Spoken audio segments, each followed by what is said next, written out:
नमस्कार दोस्तों, स्वागत है आपका आज के मुख्य समाचार में, जिसमें दिन भर की सारी जरूरी और बड़ी खबरें आपके लिए लेके आए हैं। जिसमें जिक्र होगा उत्तर प्रदेश के चुनाव का, जहां पर योगी के गढ़ पूर्वांचल में अखिलेश यादव ने बदल दिए समीकरण और गढ़ में भाजपा को पहुंचाई है चोट। दोस्तों, क्या है पूरी खबर? हर एक खबर की गहराई में आपको ले जाएंगे, लेकिन उससे पहले अगर आपको भी ऐसा लगता है कि उत्तर प्रदेश के चुनाव में भाजपा के लिए खतरे की घंटी बजनी शुरू हो चुकी है, तो वीडियो लाइक करके अपना समर्थन दर्ज कराइए। और अगर चैनल पर नए हैं तो लाल बटन को दबा के चैनल को सब्सक्राइब करके रख लीजिए, ताकि हर रोज की बड़ी खबरें आप तक पहुंचे सबसे तेज। दोस्तों, फटाफट रुक करते हैं आज की सुर्खियों की तरफ, लेकिन उससे पहले आप अपना लाइक करके समर्थन दर्ज कराइए। 2000 लाइक के लक्ष्य को पूरा कराइए। रुक करते हैं सुर्खियों की तरफ। योगी के गढ़ पूर्वांचल में अखिलेश यादव बदल रहे हैं समीकरण। भाजपा और सपा में कांटे की टक्कर बना रहे हैं कई फैक्टर।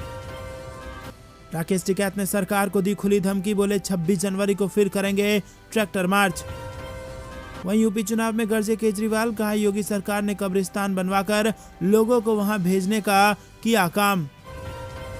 उत्तर प्रदेश चुनाव 2022 बीजेपी की जन विश्वास यात्रा में बांटा जा रहा पैसा, बस्ती से सोशल मीडिया पर वायरल हुआ वीडियो। निर्वाचन आयोग 5 के बाद कभी भी कर सकता है तारीखों का ऐलान, कोरोना को लेकर लागू हो सकते हैं कई नियम। लखनऊ में दौड़ा समाजवादी पार्टी का विजय रथ, अखिलेश यादव ने किया अपने समर्थकों का जोरदार अभिवादन। दिल्ली में कोरोना की बेकाबू रफ्तार, 24 घंटे में 3100 से ज्यादा मामले, 1 की गई जान। चुनाव से पहले योगी सरकार को झटका, तेलंगाना ने यूपी के आलू की सप्लाई पर लगाई रोक, किसानों में मची जबरदस्त खलबली। भाजपा सिर्फ विकास की नहीं, अल्पसंख्यकों की भी है दुश्मन, अखिलेश यादव का भाजपा पर निशाना। राहुल गांधी के बाद अब कांग्रेस राष्ट्रीय महासचिव प्रियंका गांधी उत्तराखंड में भरेंगी हुंकार, श्रीनगर सहित 2 शहरों में होगी चुनावी रैली। दोस्तों, सुर्खियों में बने रहिए, लेकिन वीडियो लाइक करना मत भूलिएगा। आपका समर्थन दर्ज कराना 2000 के लक्ष्य को पूरा करने के लिए बेहद जरूरी है। बंगाल में आंशिक लॉकडाउन का ऐलान, दिल्ली मुंबई के लिए सप्ताह में केवल 2 दिन ऑपरेट होगी फ्लाइट। पटना के सरकारी और प्राइवेट स्कूल किए गए बंद, जिलाधिकारी ने दिया इसका आदेश। वहीं बंगाल में भी बंद रहेंगे स्कूल और कॉलेज, 50% क्षमता के साथ चलेंगी लोकल व मेट्रो ट्रेन। शहरों में 10% के करीब पहुंची बेरोजगारी, सरकार को डराया और चुनावी साल में बढ़ सकती है भाजपा की मुसीबत। टिकैत ने 26 जनवरी को दिल्ली में ट्रैक्टर मार्च का किया ऐलान, कहा सरकार की नीयत में है खोट। स्कूल कॉलेज पर फिर से कोरोना की मार, कई राज्यों ने किया शिक्षण संस्थाओं को बंद करने का ऐलान। भारत में कोरोना की तीसरी लहर, दिल्ली, हरियाणा, बंगाल, तमिलनाडु के बाद कर्नाटक में भी लॉकडाउन। पटेल की धरती से जुमलों का सरदार भी निकला, इस बार जनता सिखाएगी सबक, भूपेश बघेल का भाजपा पर निशाना। निर्वाचन आयोग 5 के बाद कभी भी कर सकता है तारीखों का ऐलान, कोरोना को लेकर लागू हो सकते हैं ये नियम। सचिन पायलट बोले 5 राज्यों में होने वाले विधानसभा चुनाव में कांग्रेस का प्रदर्शन बेहतर।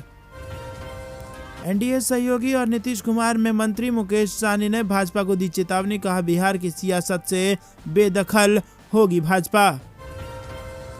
तेजस्वी यादव को कमान सौंपेंगे लालू प्रसाद यादव, पार्टी में बदलाव की सुगबुगाहट तेज, आरजेडी प्रमुख की सेहत ठीक नहीं। वहीं दोस्तों, हरिद्वार धर्म संसद से बड़ी खबर, भड़काऊ भाषण की जांच के लिए 5 सदस्यीय एसआईटी का गठन, 5 लोगों के खिलाफ दर्ज हुआ एफआईआर। अगले 2 हफ्ते वीडियो कॉन्फ्रेंसिंग के जरिए सुनवाई करेगा सुप्रीम कोर्ट, कोरोना का है असर। सुप्रीम कोर्ट की बनाई कमेटी ने मांगी लोगों से जानकारी जिन्हें फोन हैक होने का है शक। सपा अध्यक्ष ने परशुराम मंदिर के लोकार्पण पर कहा भाजपा हिंदुत्व की राजनीति करती है, हम सर्व समाज को आगे लेकर चलते हैं। कैबिनेट मंत्री व परिवार पर बहू ने लगाया गंभीर आरोप, प्रधानमंत्री को पत्र भेजने के बाद महिला ने थाने में दी तहरीर। केजरीवाल का बयान, बोले पिछली सरकारों ने शमशान कब्रिस्तान बनाए, हमें मौका दो तो यूपी में स्कूल और अस्पताल बनाएंगे। धरने पर बैठे सपा कार्यकर्ता बोले शहीद स्मारक में प्रधानमंत्री मोदी का चित्र लगाना शहीदों का अपमान। चुनाव से पहले योगी सरकार को झटका, तेलंगाना ने यूपी के आलू की सप्लाई पर लगाई रोक। लखनऊ में अखिलेश यादव ने निकाली समाजवादी विजय यात्रा, अपने बयान में बोले कि रेड का पैसा बीजेपी का पैसा है। पीएम मोदी की 12 करोड़ की कार्ड के बहाने शिवसेना ने नेहरू और इंदिरा की सराहना, कहा नेहरू भारत की बनी एम्बेसडर पे चलते थे जबकि मोदी विदेश की गाड़ियों में चलते हैं। अखिलेश यादव ने बीजेपी पर लगाया बड़ा आरोप, बोले रैली में अधिकारी भीड़ बुला रहे हैं। वहीं दिल्ली के जीएसटी विभाग ने किया 347 करोड़ रुपए के जाली बिल घोटाले का भांडाफोड़, एक गिरफ्तार, कई पर एफआईआर। पटना के एनएमसीएच में कोरोना विस्फोट, 84 डॉक्टर की रिपोर्ट पॉजिटिव। तो दोस्तों फटाफट रुक करते हैं खबर की डिटेल्स में। योगी की गढ़ पूर्वांचल में अखिलेश यादव ने बदल दिया है समीकरण और सपा भाजपा में कांटे की टक्कर बना रहे हैं कई फैक्टर। जी हां दोस्तों, पूर्वांचल यानी उत्तर प्रदेश का वो इलाका जहां योगी आदित्यनाथ हर चुनाव में एक अहम फैक्टर रहते हैं। उस इलाके की बनारस सीट से प्रधानमंत्री मोदी भी सांसद हैं। वहीं गोरखपुर और आसपास का इलाका 90 के दशक के अंतिम सालों से योगी आदित्यनाथ के प्रभाव क्षेत्र में है। पूर्वांचल ने अखिलेश यादव को भी मजबूत किया है।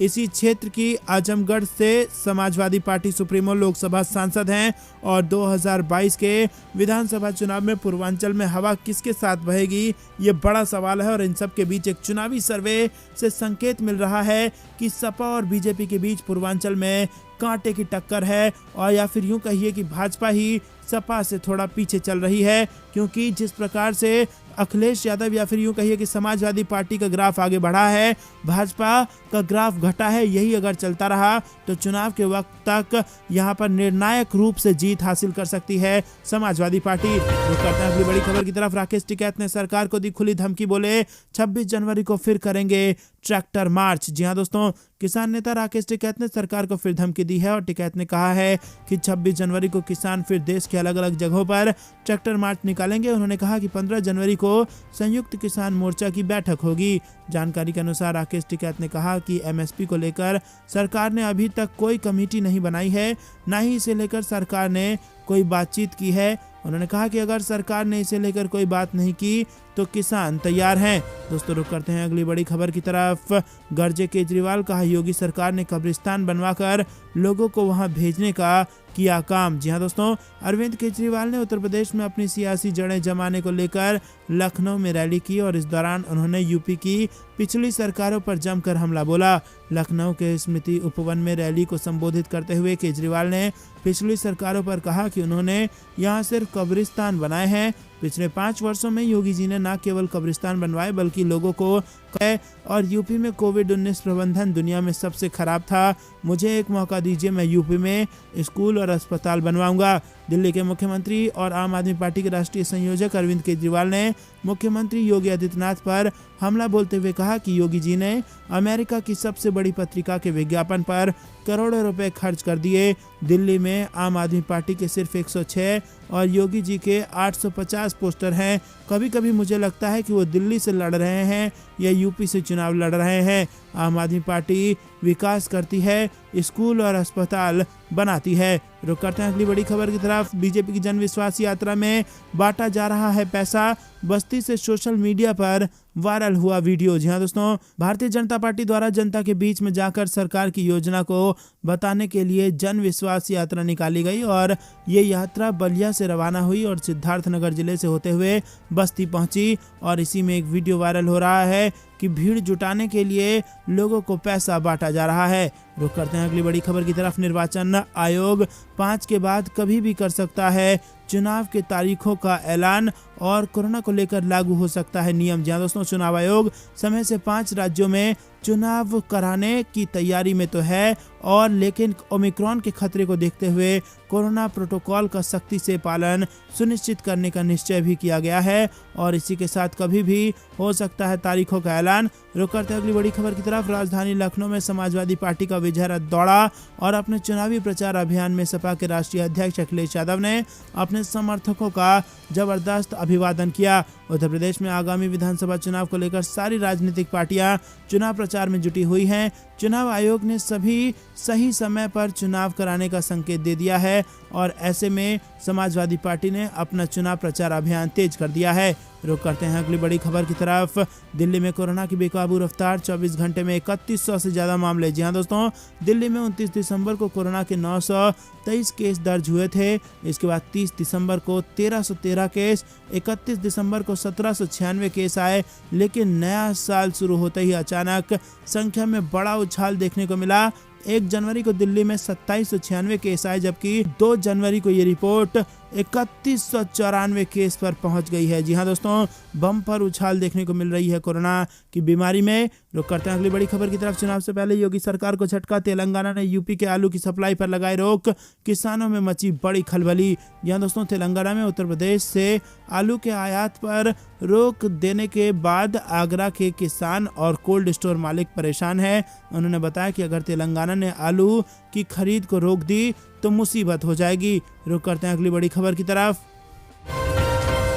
योगी के लिए चुनावी सर्वे ने बजा दी है खतरे की घंटी। जी हां दोस्तों, यूपी चुनाव की तारीखों का ऐलान अगले कुछ दिनों में हो सकता है। देश के सबसे बड़े राज्य उत्तर प्रदेश को लेकर एक बड़े चैनल द्वारा एक बड़ा सर्वे किया गया है, जिससे भाजपा के पैरों तले जमीन खिसक चुकी है। और दोस्तों, अगर आज हो जाए यूपी में चुनाव तो भाजपा को होगा भारी नुकसान। 100 का आंकड़ा पार करना भी मुश्किल हो सकता है। जी हां दोस्तों, आपको बता दें कि दावा किया गया था यहाँ पर कई नेताओं द्वारा यूपी में कि अगर आज चुनाव होंगे तो भाजपा 100 का आंकड़ा भी नहीं छू पाएगी। वो कहीं ना कहीं इस सर्वे के बाद सच होता नजर आ रहा है और यहाँ पर भाजपा को बड़े नुकसान की संभावना है। वहीं अगर बात की जाए समाजवादी पार्टी की तो प्रचंड बहुमत। जी हां दोस्तों, 403 विधानसभा सीट वाले इस विधानसभा में भारतीय जनता पार्टी के खिलाफ समाजवादी पार्टी को 304 सीटें मिलती नजर आ रही हैं। जी हां दोस्तों, अब की बार 300 पार का जो ऐलान अमित शाह कर रहे थे वो कहीं ना कहीं समाजवादी पार्टी के लिए सच होते नजर आ रहा है अगर आज की स्थिति में चुनाव हुए तो। और जो दोस्तों जो कारण है जिससे जनता नाराज बताई जा रही है उसमें सबसे बड़ा कारण है महंगाई। जहां दोस्तों पेट्रोल की कीमतें जनता को रुला रही है और इसी के साथ हर चीज में जिस प्रकार से महंगाई है, महंगाई के खिलाफ वोट करते नजर आ सकते हैं उत्तर प्रदेश के वोटर। इसी के साथ भाजपा को बड़ा नुकसान होने की संभावना यहां जताई जा रही है और समाजवादी पार्टी लगातार उसका ग्राफ यहां पर बढ़ता जा रहा है। रुक करते हैं अगली बड़ी खबर की तरफ। पीएम मोदी की 12 करोड़ की मर्सिडीज बेंच पर संजय राउत का तंज, प्रधान सेवक अपने आप को फकीर कहना छोड़ दें। जी हां दोस्तों, आपको बता दें कि संजय राउत ने शिवसेना के मुखपत्र सामना में लिखे अपने आर्टिकल रोक टोक में पीएम मोदी पर जमकर हमला बोला है। नए साल में लिखे इस पहले लेख में संजय राउत ने नरेंद्र मोदी और बीजेपी को पेट्रोल, महंगाई, बेरोजगारी, नाइट कर्फ्यू, आने वाले विधानसभा चुनावों जैसे मुद्दे पर घेरते हुए एक बार फिर केंद्र सरकार की नीतियों पर कई सवाल खड़े कर दिए। संजय राउत ने लिखा है कि साल 2021 बीत गया लेकिन 2022 में कोई उम्मीद की किरण नजर आएगी क्या? महंगाई और बेरोजगारी का कोई समाधान नहीं है। प्रधानमंत्री मोदी के लिए अब 12 करोड़ रुपए की नई मर्सिडीज बेंज गाड़ी खरीदी गई है। इसमें सरकार सफर कर रही है। आगे शिवसेना सांसद लिखते हैं कि खुद को फकीर बताने वाले, प्रधान सेवक होने का दावा करने वाले पीएम मोदी ने विदेशी मॉडल की कार खरीदी है। पीएम की सुरक्षा, आराम अहम है लेकिन इसके बाद में फकीर होने का दावा प्रधान सेवक ना करें। पीएम मोदी जिन्होंने make in India, startup India, स्वदेशी आदि उपक्रम शुरू किए, वही विदेश में निर्मित वाहनों का उपयोग करते हैं। पंडित नेहरू हमेशा हिंदुस्तानी मॉडल के एम्बेसडर कार का इस्तेमाल करते थे। दोस्तों, विदेशी कार में घूम रहे हैं प्रधानमंत्री मोदी और मर्सिडीज बेंज जो कि 12 करोड़ की बताई है। संजय राउत ने इस पर तंज भी किया है। वो कहते हैं अगली बड़ी खबर की तरफ। नए साल में कांग्रेस का पीएम मोदी पर तंज, लोगों पर ध्यान दीजिए ना कि प्रचार पर। जी हां दोस्तों, कोरोना की तीसरी लहर फिर से दस्तक दे रही है। नया साल 2022 शुरू होते ही कांग्रेस ने मोदी सरकार पर हमला तेज कर दिया है। ट्विटर पर एक के बाद एक पीएम मोदी और मंत्रियों को निशाने पर लेते हुए ट्वीट किए जा रहे हैं। कांग्रेस ने एक ट्वीट में प्रधानमंत्री नरेंद्र मोदी के लिए नए साल का संकल्प पेश किया और तंज भरे लहजे में पार्टी के ट्विटर हैंडल से कहा गया कि वो महज कुछ लोगों के बजाय 130 करोड़ भारतीयों के कल्याण के लिए काम करें। कांग्रेस ने ट्वीट किया कि प्रधानमंत्री मोदी के लिए नव वर्ष के संकल्प लोगों पर ध्यान केंद्रित कीजिए, न कि प्रचार पर। उम्मीद करते हैं कि प्रधानमंत्री को महसूस होगा कि 130 करोड़ भारतीय एक व्यक्ति से कहीं अधिक है। तो दोस्तों, आपको बता दें, दूसरी लहर में जो जनता को कोरोना से जो विपत्तियों का सामना करना पड़ा और अब जब तीसरी लहर सामने है, ऐसे में ये उम्मीद जताई जा रही है कि प्रधानमंत्री मोदी जनता पर ज्यादा ध्यान देंगे और उत्तर प्रदेश के चुनाव पर कम ध्यान देंगे, और इसीलिए एक के बाद एक ताबड़तोड़ ट्वीट करके कांग्रेस पार्टी पीएम मोदी को घेर रही है। तो करते हैं अगली बड़ी खबर की तरफ, जो कि फिर से उत्तर प्रदेश की सियासत से ही जुड़ी है। पीएम मोदी के 3 यार, नए साल पर ओवैसी का नया वार, योगी राज का नया मतलब भी असदुद्दीन ओवैसी ने बताया। जी हां दोस्तों, आपको बता दें, ऑल इंडिया मजलिस इत्तेहादुल मुस्लिमीन प्रमुख और हैदराबाद से सांसद असदुद्दीन ओवैसी ने नए साल के पहले दिन प्रधानमंत्री नरेंद्र मोदी पर जोरदार हमला बोला है। उत्तर प्रदेश के सहारनपुर में एक जनसभा को संबोधित करते हुए उन्होंने कहा कि पीएम मोदी के 3 यार हैं, ड्रामा, फसाद और अत्याचार। ओवैसी ने इसका एक वीडियो भी ट्वीट किया है, जिसमें उन्हें ऐसा कहते हुए साफ साफ सुना जा सकता है। वीडियो में ओवैसी आगे कह रहे हैं कि अब अमित शाह को जवाब से बकाया नहीं रखते। उन्होंने कहा कि हम अमित शाह और योगी से कहना चाहते हैं कि यूपी में योगी राज है, जिसमें राज में उन्होंने बताया कि राज में आर का मतलब है रिश्वत, ए का मतलब है अपराध और आतंक, और जे का मतलब है जातिवाद। तो दोस्तों, योगी राज में आर का मतलब रिश्वत, ए का मतलब अपराध और जे का मतलब जातिवाद, ये नया तंज कसा है असदुद्दीन ओवैसी ने भारतीय जनता पार्टी पर। रुक करते हैं अगली बड़ी खबर की तरफ। दिल्ली, महाराष्ट्र, बंगाल में बेकाबू कोरोना से देश का बुरा हाल। आज नए केस 27,000 के पार पहुंच गए। जी हां दोस्तों, देश भर में कोरोना का कहर बढ़ता जा रहा है। हर दिन लगातार केसेस में इजाफा हो रहा है। पूरे देश में कोरोना मामले की संख्या बढ़कर 27,000 के पार पहुंच चुकी है। पिछले 24 घंटे में कुल 27,553 नए मामले दर्ज किए गए हैं। इससे पहले शनिवार को देश के बड़े शहरों में कोरोना की खतरनाक रफ्तार देखी गई है, और इसमें मुंबई से 6347, दिल्ली में 2716 और कोलकाता में 2398 मामले सामने आए हैं। इसके साथ ही नए वेरिएंट ओमिक्रॉन के मामले में भी रफ्तार पकड़नी शुरू हो गई है। पूरे देश की बात करें तो यहाँ पर ओमिक्रॉन मरीजों की संख्या 1525 हो चुकी है, और इसमें भी सबसे ज्यादा मामले महाराष्ट्र में हैं, जहां इनकी संख्या 460 है। तो करते हैं अगली बड़ी खबर की तरफ। प्रधानमंत्री एक पार्टी को दे रहे फायदा, हम पहरेदारी करेंगे, बोले राकेश टिकैत। जी हां दोस्तों, आपको बता दें, किसान आंदोलन को समाप्त हुए कई दिन हो चुके हैं, लेकिन किसान नेता राकेश टिकैत के तेवर अभी भी गर्म हैं। किसान नेता राकेश टिकैत ने पीएम मोदी पर निशाना साधते हुए कहा कि प्रधानमंत्री एक पार्टी को फायदा देने की कोशिश कर रहे हैं।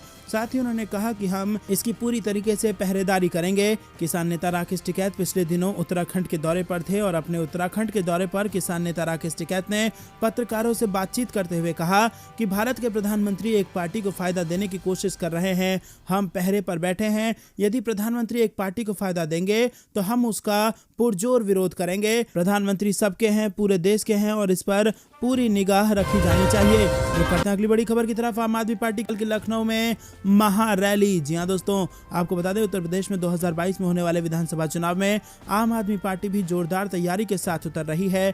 आम आदमी पार्टी के संयोजक तथा दिल्ली के मुख्यमंत्री अरविंद केजरीवाल रविवार को लखनऊ में पार्टी की महारैली में हुंकार भरने आ रहे हैं। लखनऊ में आम आदमी पार्टी की महारैली स्मृति उपवन कानपुर रोड पर हो रही है, और इससे पहले रैली को रमाबाई अंबेडकर मैदान में 28 नवंबर को आयोजित करने का कार्यक्रम था। दिल्ली के मुख्यमंत्री अरविंद केजरीवाल लखनऊ में आम आदमी पार्टी की महारैली में हुंकार भरेंगे। केजरीवाल की पार्टी की उत्तर प्रदेशों में सभी 403 सीटों पर प्रत्याशी उतारने की योजना है। रुक करते हैं बड़ी खबर की तरफ। एसवाई कुरैशी का बयान, कोरोना महामारी के चलते रैलियों के आयोजन पर लगना चाहिए बैन। जी हां दोस्तों, देश में कोरोना वायरस और इसके नए स्वरूप ओमिक्रॉन के बढ़ते मामलों के बीच निर्वाचन आयोग ने उत्तर प्रदेश, उत्तराखंड और पंजाब सहित 5 राज्यों में विधानसभा चुनाव की तैयारियों को अंतिम रूप देना शुरू कर दिया है। सभी दल अभी से बड़ी बड़ी रैलियां आयोजित कर रहे हैं, और इन रैलियों में भारी भीड़ भी उमड़ रही है। ऐसे में आगामी चुनाव को लेकर कई तरह के सवाल भी उठ रहे हैं, और इन्हीं सब मुद्दों पर